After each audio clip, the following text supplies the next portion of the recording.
hope you found this morning informative, inspiring, and thought-provoking. I'm bringing things a little bit to the close now. We're sort of our final stretch. I just wanted to sort of pick up on something that I thought was great. I think it was Tamara who said, this is about empowerment. And, we use the word prevention an awful lot, and I always think it kind of shows what the focus the word prevention is. It's about disease. You're trying to prevent disease, whereas if you're trying to be empowering, it's about trying to be healthy. And I think that's a really sort of key shift from everything we've been talking about. But I'm going to now talk about our longevity person of the year. I'm personally obsessed with ideas, but I always think you've got to try and have impact. And one of the reasons we set the Longevity Forum was to try and sort of spread this issue and get people to think about it. I think we heard the phrase successful aging used earlier, and I kind of have a mixed sort of reaction to the word successful aging, because we don't sort of say, you had successful teenage years or you had successful middle age. It's just aging to define as we want. So I think the more you sort of give people awareness and then give them an environment to make the choices that they want, then we start to succeed. So going beyond just ideas, but also spreading the word and getting people to think and engage and make their own decisions is a big part of what we're looking for with the forum. So our first recipient of this was Sarah Gilbert back in the COVID days, and pretty obvious what her contribution to longevity was with COVID vaccines. But one of this topic is it spreads very, very wide. Today we'll be talking about the health system, but we then talked about food as medicine. So we've had a range of different people. James Lovelock with his Gaia philosophy, which of course is about the environment. We heard Ian talk about the air that we breathe.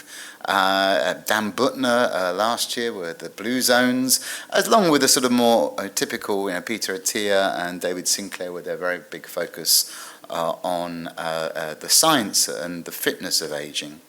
This year we are going to give the award to Chris van Tulleken, who is a UCL professor of infectious diseases, who, in a way I kind of appreciate, isn't just interested in Google Scholars, but also in getting the message out there through TV and, of course, his book called Ultra Processed People. The subtitle of that book is Why Do We All Eat Stuff That Isn't Food? Which is kind of, a nice summary of the book. And in it, he sort of says a lot of what we eat is not food, but industrially modified edible substances. Sounds tasty to me. But when we've got 2/3 of the UK overweight, 30% obesely so, and that ratio has doubled since 1993, I think a really big question is why, but also what are the implications?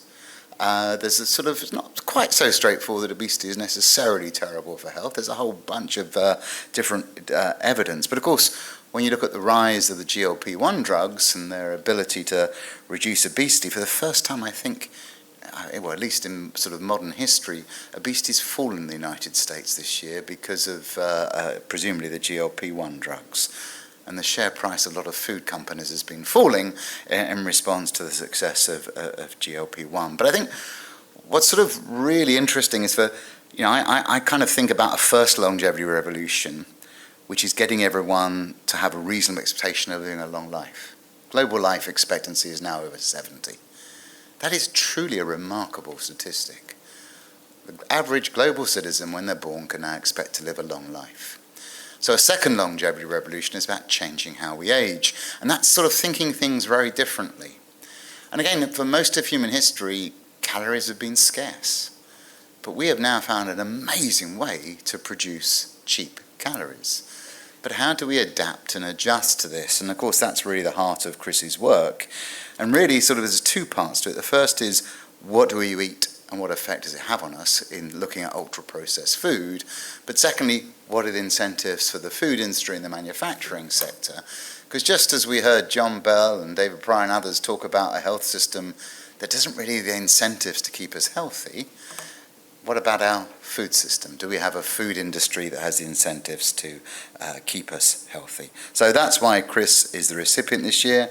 He couldn't be, there's this fine-looking, much competed over award. That's an hourglass, which we should probably have that way round because we still have lots of time left in our longevity. I'm Chris van Tulleken, and I'm absolutely gutted not to be able to be with you and accept this incredible honour in person.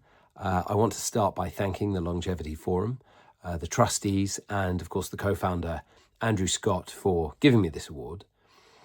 I think the Longevity Forum and I share very common interests.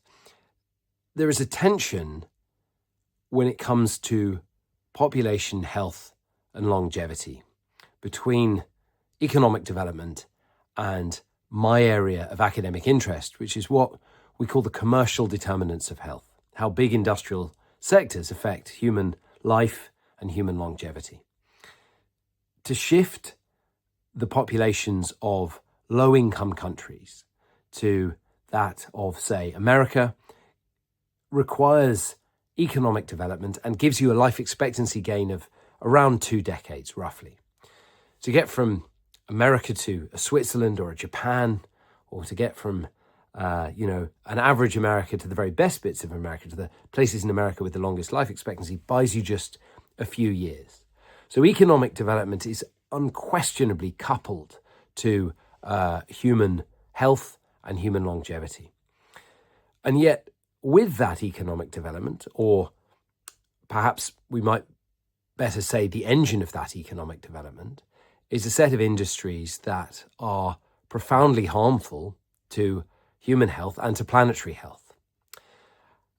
And part of my work is trying to explore the tension between those two ideas. My expertise is in food systems and in nutrition. My background is in molecular biology. That was my PhD, and I do still study nutrition at a molecular level, but I'm mainly interested in food systems, how energy flows through the food system, the energy of food, but also how that food system is powered by its own energy, which is the money that flows through it in the opposite direction to the food. And the food system we have is the leading cause of plastic pollution, the leading cause of deforestation, the leading cause of loss of biodiversity, and the second leading cause of emissions. Poor diet globally has overtaken tobacco as the leading cause of early death. And our food system produces a set of products which we call ultra-processed food. This is an ultra-processed food system. And that's its primary output, a set of industrially packaged goods that we now have robust experimental, clinical, preclinical, and clinical and epidemiological evidence linking to a wide range of what we euphemistically call negative health outcomes. So everything from inflammatory bowel disease, metabolic disease, obesity, cardiovascular disease, dementia, anxiety, depression, cancers, and early death from all causes. So how we create policies and regulations that improve the justice in this system without hampering the economic development that is also needed to sustain long and healthy life.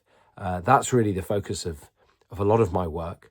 It's very easy to have binary thinking around, especially the effects of big corporations on our health. But I feel that the common interest I have with the many of you present is trying to figure out how we have a better form of economic development that doesn't exploit the most vulnerable people among us and end up degrading planetary capital at the same time to the point that our agricultural system is no longer sustainable. I think this is a conversation I would love to pick up with you, with many of you in the room, and I hope this award will be the catalyst for that. I hope you all have a fantastic day without me, and thank you once again.